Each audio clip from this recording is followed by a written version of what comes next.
¿Qué tal, hermanos? ¿Cómo están? Gracias a Dios, otro fin de semana para poder estudiar. Vamos a remarcar 4 propósitos en el estudio del día de hoy.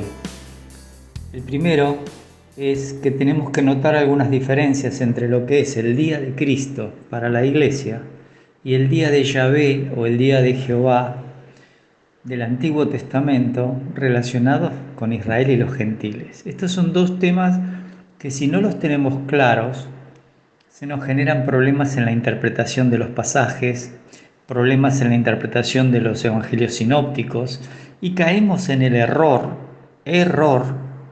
hermenéutico de mezclar verdades de Israel con la Iglesia. Y esto es grave, porque eso es una herencia que arrastramos desde Orígenes por todo el catolicismo, todo el movimiento protestante y aún el movimiento evangélico. Y tenemos que entender, por la hermenéutica bíblica, la propia Biblia interpretándose a sí misma, que el plan de Dios para la Iglesia es uno, para Israel es otro y para los gentiles es unido con Israel. El segundo punto importante es que mientras estamos leyendo los evangelios sinópticos, mientras estamos estudiando, hay que mantener en nuestras mentes cuál es el propósito divino de las parábolas, que era condenar a Israel por haber rechazado al Señor Jesucristo, el Mesías prometido, que llegó anunciando: el reino de los cielos se ha acercado, el reino de los cielos está entre ustedes. Es tratado de Satanás, y que la gente, los fariseos, los herodianos, los escribas, todos se van a complotar para querer matarlo. Entonces, eso es fundamental. El propósito divino de las parábolas no es educar a los creyentes de la Iglesia.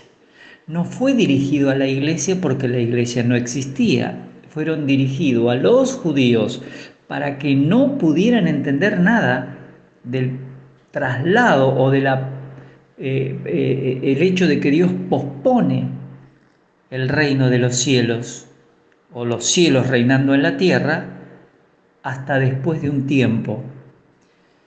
El punto 3 justamente es que tenemos que mantener en nuestras mentes que estas parábolas del misterio del reino de los cielos se refiere al tema tiempo entre su primer venida y el rechazo, y cuándo va a ser la segunda venida. Y para ese evento siempre van a encontrar la expresión que dice que va a venir como ladrón en la noche. La verdad es que para la Iglesia no viene como un ladrón en la noche. La Iglesia está preparada todo el tiempo para aparecer en la presencia del Señor. Pero Israel, cada vez que ustedes vean las parábolas del reino, van a encontrar que está hablando de que estén preparados porque va a venir ese Señor cuando no lo esperan. Y va a haber un juicio de tal manera que unos van a estar yendo a una condenación y otros van a entrar en el reino. Y en cuarto lugar, vamos a ver si podemos introducirnos finalmente a mirar las 35 parábolas y 2 que son consideradas parábolas y no pertenecen a las parábolas, para poder después sí, ya más tranquilos, seguir con Mateo 13. Con respecto al primer punto, diferenciar lo que es el día de Cristo, día del Señor Jesucristo, y el día del Señor solamente, como se usa en el Antiguo Testamento, tenemos que mirar primero el día de Cristo.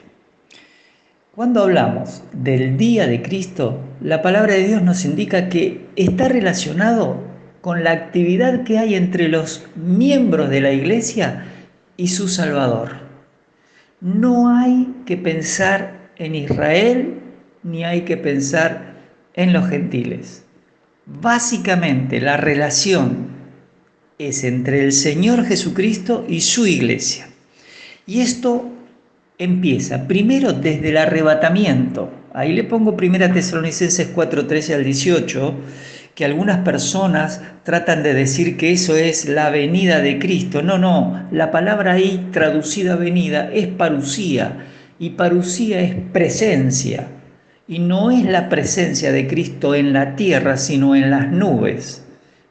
Gran error que cometen estos hermanos a veces, tratando de hacernos creer que no hay un rapto, y ellos llaman secreto. Es secreto porque nadie sabe tampoco cuándo va a suceder. Pero sí se sabe que cuando suceda, solo abarca a los que están en Cristo. En 1 Corintios 15, 51 y 53 también se nos habla que va a ser tan rápido que va a ser como un abrir y cerrar de ojos, o mejor dicho, en griego es un abrir de ojos cerrados.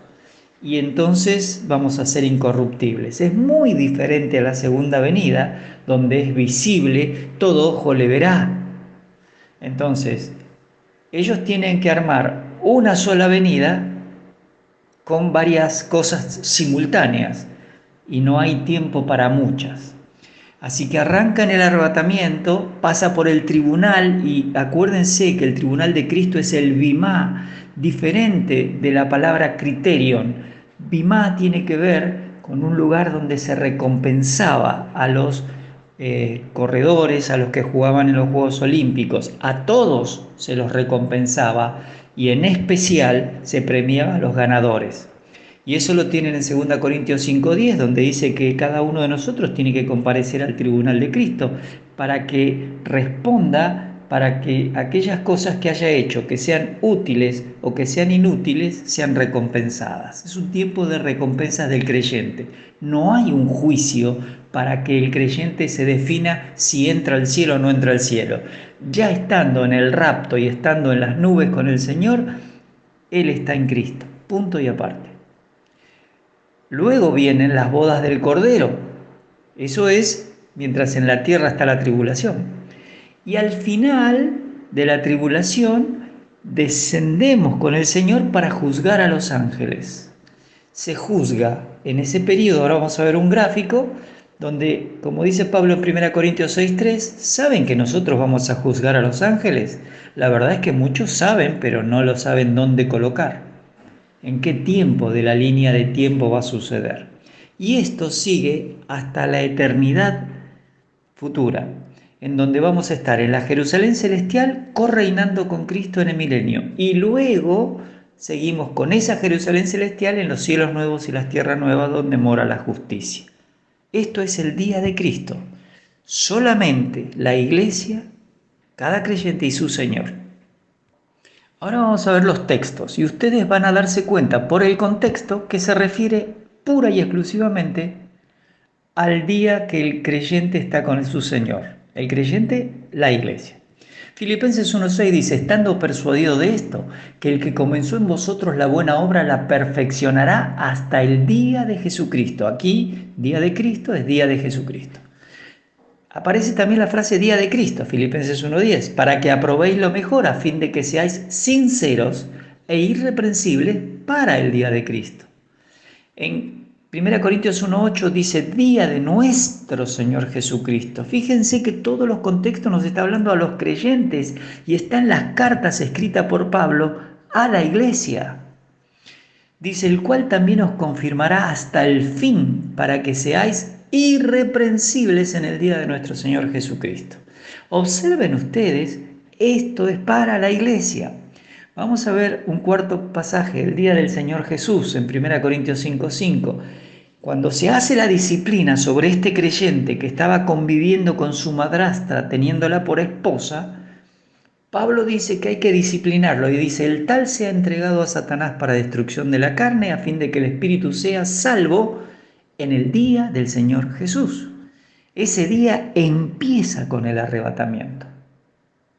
En 2 Corintios 1:14 repite la frase, como también en parte habéis entendido que somos vuestra gloria, así como también vosotros la nuestra, para el día del Señor Jesús. Es decir, que aquellos hombres que estaban haciendo un ministerio con Pablo y el hermano Sóstenes, Timoteo, Tito, esas personas eran la gloria de los creyentes y los creyentes eran la gloria para esos siervos. En el día del Señor Jesús. ¿Por qué? Porque en ese día hay coronas, hay recompensas por la tarea que hacen los creyentes y los siervos del Señor edificando su iglesia. Vamos a ver un texto más. En 2 Pedro 1,19 está hablando de la manera en que hay que vivir a los creyentes, y Pedro dice: tenemos también la palabra profética más segura, a la cual hacéis bien en estar atentos. Es decir, después de explicarles que ellos vieron al Señor Jesucristo transfigurándose, escuchando la voz del cielo, dice: pero la palabra profética más segura es la palabra bíblica, es lo que ya está escrito. Hoy ya lo tenemos completo. En ese momento todavía se estaba completando. A la cual hacéis bien en estar atentos como a una antorcha que alumbra en lugar oscuro, hasta que el día esclarezca y el lucero de la mañana salga en vuestros corazones. Ese día es cuando empieza en el arrebatamiento y sigue por mucho tiempo. Por eso hay que tener muy claro que el día de Cristo tiene que ver con el creyente, con la iglesia, digamos, y con el Señor. ¿Está bien? Ahora quiero mostrarles un gráfico sobre el día de Cristo, para que nos quede, digamos, claro en la mente, en una línea de tiempo, la secuencia de eventos. Lo primero que colocamos es una línea de tiempo. Esta línea amarilla nos habla de eso y la cruz nos habla de la obra de Cristo. Después de Pentecostés empieza la edad de la iglesia, que ya lleva más o menos más de 2000 años. Y eso va a terminar en el momento en que venga el arrebatamiento. Ese es el primer evento que espera la iglesia, porque ese arrebatamiento, ya citado en las Escrituras, está indicando que aquellos que confiaron en Cristo como Salvador personal, hayan sido santos o menos santos, pero por solo estar en Cristo, ya tienen acceso a ese rapto. Y en el cielo lo que se va a producir es el tribunal de Cristo, que ya vimos estos textos. Ahí hay un juicio a las obras que hizo cada creyente. Por eso 1 Juan 2 nos habla de algunos que van a estar avergonzados, porque pudiendo haber vivido conforme a la Escritura, dejándose guiar por el Espíritu Santo, siendo llenos del Espíritu, con el fruto del Espíritu, no van a poder disfrutar de ese día, pero igual están por la eternidad con Cristo. ¿Se entiende bien esto? A un tiempo que en la tierra va a suceder una serie de eventos, pero el segundo punto que tiene el creyente en el cielo es que mientras en la tierra está la tribulación de 7 años, él llega a las bodas del Cordero. Las bodas del Cordero, que están relatadas en Apocalipsis 19, marcan el inicio donde el Señor se revela a toda la humanidad, que esa es su segunda venida, como el relámpago que sale del oriente y va hasta el occidente. Así que ese evento, nosotros estamos con el Señor Jesucristo. Armagedón más algunos juicios que van a suceder en la tierra durante 75 días entre la tribulación y el establecimiento del milenio, que obviamente son 1000 años, que lo han tratado de sacar, que han tratado de quejarse diciendo que es mentira, que eso lo inventó Darby en 1830. Bueno, la verdad es que los apóstoles no solo eran dispensacionalistas, sino eran quiliásticos. Quiliasmo es la palabra para milenio, 1000 años. Y nosotros, al venir con la iglesia, lo que hacemos es, luego de estar en esos juicios, donde está el juicio de los ángeles, vamos a un punto 3, que es estar en la Jerusalén celestial, en el aire, durante el milenio. Esto sigue luego porque viene el juicio del gran trono blanco y esta tierra y estos cielos desaparecen, no queda nada. Y el juicio del gran trono blanco es un momento en donde todos los seres humanos, a partir de Adán en adelante, hasta los últimos que mueren en su revuelta con Satanás en Apocalipsis 20, contra el Señor Jesucristo y su gobierno, ellos también van a estar ahí. Y esos que estuvieron sin relación con Dios son directamente lanzados al lago de fuego y azufre, donde ya están 1000 años antes la bestia y el falso profeta. Entonces, la iglesia, desde donde está, se va a ir con esa flecha que le ponemos con colorcito verde y naranja a los cielos nuevos y a la tierra nueva donde mora la justicia. Eso está en Apocalipsis 21 y 22. Así que el día de Cristo empieza con el arrebatamiento y termina en la eternidad. ¿Está bien?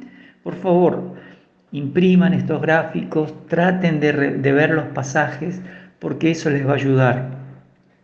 Yo aquí saqué todos los pasajes de Apocalipsis, porque la edad de la iglesia nos lleva de Apocalipsis 2 y 3, la tribulación nos lleva de Apocalipsis 6 hasta el 19, que es la revelación, y el milenio está en el capítulo 20, y los cielos nuevos y la tierra nueva, capítulo 21 y 22. Pero es importante que ustedes tengan esto gráficamente en sus mentes. Ahora vamos a tratar de diferenciar el día de Cristo de lo que es el día del Señor. Y cuando hablamos del día del Señor, la palabra de Dios nos indica que eso está relacionado con la actividad divina para con Israel y los gentiles. Cosas prometidas en el Antiguo Testamento que se deben cumplir. Pero se deben cumplir con Abraham, con Isaac, con Jacob, con David, con todos ellos, los patriarcas. Y ese es un evento que cubre un lapso de tiempo también largo, que arranca con la tribulación en la tierra. No es en el cielo, es en la tierra. Luego sigue con los juicios y recompensas que va a haber para Israel. En Mateo 24, del 1 al 25-30, ustedes tienen lo que sucede en la tribulación, igual que en Apocalipsis del 6 al 19. Pero además el libro de Daniel 7, 18 y 26 y 27 indica que al final de estos reinos tiene que venir el tiempo de la recompensa para los santos del Altísimo y se les va a entregar el reino. Ese reino es terrenal. Y en el capítulo 12 de Daniel, versículos 2 y 3, se nos avisa de que va a haber recompensas. Algunos van a brillar como las estrellas a perpetua eternidad y otros van a tener, evidentemente, exclusión de ese reino. Y por supuesto también están las naciones gentiles como juicio, porque Mateo 25, del 31 al 46, indica que cuando el Señor pone su trono, vienen las naciones y los ángeles los separan entre cabritos y corderos. Y unos van derecho con los condenados de los judíos y otros van al reino preparado desde antes de la fundación del mundo. Es decir, Dios tiene un plan donde los gentiles van a ser bendecidos con los judíos desde antes de la fundación del mundo. Y yo ya les mostré muchas profecías del Antiguo Testamento. En ese mismo lugar está también el juicio a los ángeles, a cargo de la iglesia, obviamente. Pero eso sucede en el día del Señor y es en la tierra. Luego se establece el milenio, como nos vemos en Apocalipsis 20 del 1 al 10. Y ahí termina la primera resurrección, que tiene etapas según 1 Corintios 15. En cuarto lugar, el día del Señor contempla también el juicio del gran trono blanco de Apocalipsis 20 del 11 al 15, porque eso es sobre todos los impíos nacidos desde Adán hasta el último día del milenio. Y eso va a culminar con el paso 5, que es creación de cielos nuevos y tierra nueva, y la Jerusalén celestial, exactamente para toda la eternidad. Acuérdense que en los cielos nuevos y en la tierra nueva va a haber gentiles, va a haber judíos y va a estar la iglesia. Si leen bien detenidamente Hebreos 12, 22 al 24, se van a dar cuenta qué cosas hay en ese lugar. Quiero darles algunas indicaciones de textos que tienen que estudiar para poder entender mejor el día del Señor, que está arrancando desde el Antiguo Testamento. Más de 75 veces aparecen frases como aquel día, o el gran día, y no se puede asociar con las frases del día de Cristo, porque los que han empezado a hacer ese estudio terminaron dándose cuenta que la iglesia sustituyó a Israel. Pero cuando uno lo estudia con sus contextos, se da cuenta que la iglesia jamás tiene nada que ver con Israel, a tal punto que si un judío se convierte, forma parte de la iglesia. Y si un gentil se convierte, forma parte de la iglesia, porque Pablo dice del misterio que estaba revelando, que tanto judíos como gentiles forman un cuerpo, y ese cuerpo es la iglesia. Y eso está separado de los judíos étnicos y de los gentiles como etnia. Todos los gentiles del Antiguo Testamento y todos los judíos del Antiguo Testamento, más los que estén en la tribulación, no pertenecen a la iglesia. Entonces, si ustedes leen Isaías 2, versículo 12, Isaías 13 del 6 al 9, 6 y 9, y Ezequiel 13, 5 y 33, van a darse cuenta que tiene que ver con Israel. Pero no sería nada si esos son los únicos pasajes. Fíjese en Joel 1.15, en 2.1, o 2.11, o 2.31, o 3.14. Está hablando de aquel día, y muchas veces este día de Jehová tiene que ver con juicios y con recompensas. Como están las dos cosas unidas, tenemos que separar. Y los juicios van en la tribulación y las recompensas van en el milenio. Eso es obvio, pero quien no puede diferenciar a Israel de la iglesia se confunde. Amós 5, 18 y 20, Abdías 15, Sofonías 1, 7 y 14, o Zacarías 14, 1, o Malaquías 4, 5, por citar algunos del Antiguo Testamento, hablan del día del Señor, del día de Yahvé o Yahweh o el día de Jehová. Ahora, en Hechos 2.20 se nos habla del día del Señor. Y el día del Señor está hablando de un juicio. Ahora, si miran 1 Tesalonicenses, que está escrito a las iglesias, 5.2, le dice a los tesalonicenses, no estén preocupados porque el día del Señor no ha llegado. Porque antes que eso llegue, tiene que haber una apostasía. ¿De quién? No de la iglesia, hermanos, por favor, no de la iglesia. Es una apostasía en la tierra que permite la llegada del anticristo. No se confundan, no se confundan. La iglesia es arrebatada y ahí aparece la apostasía. Y esto está de la mano con Lucas 18 cuando se habla de la viuda que insistía y dice, ¿y ustedes se creen que Dios no les va a hacer justicia? Pero cuando el Hijo del Hombre venga, hallará fe en la tierra, y esa es su segunda venida, no es el arrebatamiento, porque la iglesia está en Cristo. La iglesia es un cuerpo, no se queda un pie, una mano de esta novia que Pablo estaba presentando como una virgen pura al Señor Jesucristo. Y en 2 Tesalonicenses 2.2 también vuelve al mismo tema. Nosotros somos del día, los que van a pasar ese tiempo son de las tinieblas. Los inconversos van a estar allí, judíos y gentiles. Por favor, estudien esto, es tan importante. Y si quieren mirar en 2 Pedro 3.10, que es el otro pasaje, es cuando Pedro dice, el día del Señor vendrá como ladrón en la noche. Claro, esto es lo que quiere decir el Señor en las parábolas cuando va a hablar del misterio del reino de los cielos.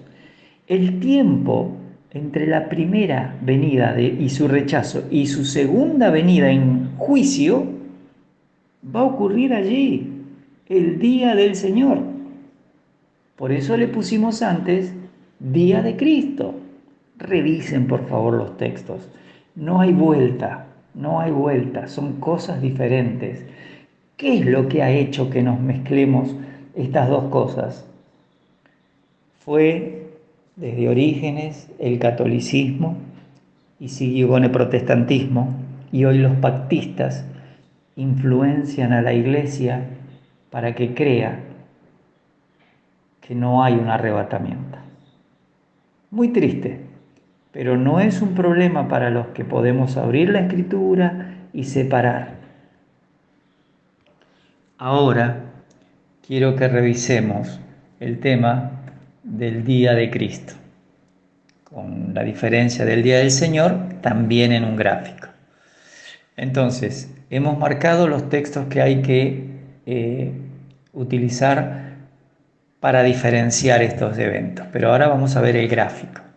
La línea de tiempo contiene el texto de 2 Samuel 7 porque allí está un reino terrenal prometido a David y un descendiente de David que iba a gobernar. El ángel en Lucas capítulo 1 y capítulo 2, cuando está el nacimiento de Cristo, le dice a María que esta persona va a recibir, que va a nacer de su vientre, va a recibir el reino prometido a David su padre. Y eso es un reino terrenal, no es espiritual. Por supuesto que al ser rechazado, viene la cruz del Señor Jesucristo y el reino que es rechazado es pospuesto. Él lo ofreció en el Sermón del Monte, pero ellos, cuando vieron su ministerio, como los líderes habían cambiado el concepto del reino de Dios, del reino en este caso de los cielos, donde Dios quería que ellos estén incluidos, lo habían cambiado por un reino donde ellos eran los líderes, donde ellos eran los importantes. Por eso muchas de las parábolas habla de los señores, de los que arrendaron la viña y mataron a los enviados a cobrar. Esto es muy importante tenerlo en cuenta, pero no lo vamos a ver ahora. Ese reino pospuesto llevó a la cruz al Señor Jesucristo, por supuesto, y le genera a todo el mundo un tiempo que es el de la iglesia. Pero esto era un misterio que no se conocía en el Antiguo Testamento, o Antiguo Pacto, como muchos dicen. Es muy importante que lo tengamos claro, por eso estudiamos la palabra misterio. Si ustedes no entienden que la iglesia no está en el Antiguo Testamento, que era un misterio que es revelado por los santos apóstoles y profetas del Nuevo, no profetas del Viejo, por eso usa el término apóstoles primero, obviamente. Entonces van a perder de vista que Dios tiene planes diferentes para diferentes criaturas. Planes para Israel, planes para los gentiles, planes para la iglesia. Lean 1 Corintios 10:32. No pierdan de vista eso. Finalmente, vienen 7 años de tribulación luego el arrebatamiento. Allí le van a seguir los 1000 años o lo que llamamos el milenio. Desde la Jerusalén celestial van a tener un gobierno del Mesías, en la tierra van a estar los apóstoles, pero como al final de eso sabemos que van a estar los cielos nuevos, la tierra nueva y el lago de fuego, se llama en el Antiguo Testamento todo eso el día de Yahvé. Empieza con juicios, 7 años de tribulación, sigue con el milenio. La tierra es purificada de lo que Apocalipsis 6 al 19 nos dice que va a ser desastroso. Todo el mar convertido en sangre, no hay un árbol, el sol quema 1/3 más y la luna está 1/3 más para que la noche, que durante la tribulación era para proteger a los santos perseguidos que tenían hambre, sed, calor, a ellos se les promete que en ese milenio no tendrán hambre ni sed y no van a tener llanto. Bueno, eso se llama día de Jehová, o día de Yahweh, o día de Yahvé. Ese periodo que empieza con la tribulación, sigue con el milenio. Por supuesto que entre la tribulación y el milenio hay 75 días donde hay juicios. Un juicio sobre los gentiles, un juicio sobre Israel. Se levantan los santos que murieron durante la tribulación, que tienen ropas blancas con palmas en sus manos, a diferencia de los ancianos de Apocalipsis 4 y 5, que tienen arpas. Todos estos son personajes que hay que tener claro para poder entender mejor. En la diapositiva 13 vamos a ver una lista de las 35 parábolas que tenemos en los sinópticos y vamos a incluir dentro de lo que hacen todos los libros, por lo general casi todos, 2 que no son parábolas. Son 2 eventos que no son parábolas. La primera lista son las de Mateo 13, donde vemos la parábola del sembrador y sus repeticiones acuérdense que tenemos la primera columna de Mateo, la segunda de Marcos y la tercera de Lucas. Cuando miramos la parábola del sembrador, la parábola del trigo y la cizaña, la parábola de la semilla de mostaza, la de la levadura, el tesoro escondido, la perla preciosa o de gran precio, la parábola de la red y la de tesoros nuevos y viejos, todo eso es Mateo 13. Fíjense que muchas de ellas no se repiten en los sinópticos, pero este es el primer grupo de parábolas.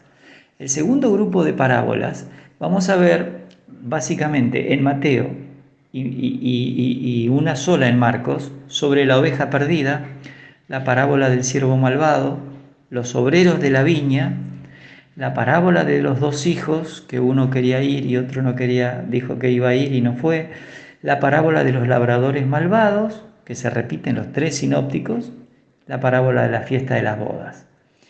En la siguiente, que es la número 15, vamos a ver la parábola de la higuera. En los tres evangelios es relatada porque tiene que ver con el tema de la tribulación. La parábola del siervo fiel y del infiel, las parábolas de las 10 vírgenes, que solo lo cita Mateo, y la parábola de los talentos, que está relacionada justamente con el tiempo de tribulación. Y no es parábola, pero en Mateo 25, 31 al 46 está el juicio de las ovejas y los cabritos. Y esas son naciones vivas, eso es un evento que el Señor Jesucristo relata, no es una parábola. Por favor, marquen en sus Biblias, no es una parábola. Después lo vamos a explicar mejor. La parábola del crecimiento de la semilla, es decir, como la gente no sabe lo que sucede, así el reino de Dios está, digamos, el reino de los cielos que está dentro del reino de Dios, se está desarrollando y la gente no hace nada, pero Dios está obrando, esa es la idea. La parábola del dueño de casa, justamente, otra de las buenas ilustraciones que nos da el Señor para endurecer a Israel y para aclararnos, en primer lugar a los apóstoles y luego a nosotros, el transcurso de este periodo entre la primera y segunda venida. Después tenemos una parábola de un acreedor y dos deudores. Solo Lucas, todas estas parábolas. La del buen samaritano, la parábola del amigo que llega a medianoche a pedir pan, la parábola del rico insensato, que estaba creciendo su economía y empieza a edificar y era tonto porque dice, si esta noche vienen a pedir tu alma, ¿qué vas a hacer? La parábola del siervo vigilante, la parábola de la higuera estéril, la parábola de la gran cena y terminamos con una lista de parábolas donde una de ellas no lo es. Hay una parábola de la torre y el rey que va a la guerra. Está la parábola de la moneda perdida, la parábola del hijo pródigo, la parábola del mayordomo injusto que trató de, sabiendo que le iban a quitar la mayordomía, de organizarse de tal manera que le quedara algo para después. Cavar no puedo, mendigar me da vergüenza. Ese fue el pensamiento y el Señor alabó la astucia, que era lo que no estaban haciendo los líderes de Israel, porque lo que Dios les había dado no les pertenecía y sin embargo ellos ni siquiera estaban haciendo algo para el futuro, que era entrar al reino de los cielos. Y no es parábola la historia del rico y Lázaro. Por favor, marquen, no es una parábola, es una historia. Después está también la parábola del deber del siervo, la parábola de la viuda y el juez injusto de Lucas 18, la parábola del fariseo y el publicano y finalmente la parábola de las minas. Todo esto lo vamos a empezar a desarrollar más adelante. Creo que va a ser el primer mensaje que tardó 30 minutos. Muchas bendiciones. Que en la próxima el Señor nos permita entender mejor cuál era el objetivo para el pueblo de Israel de las parábolas. Bendiciones.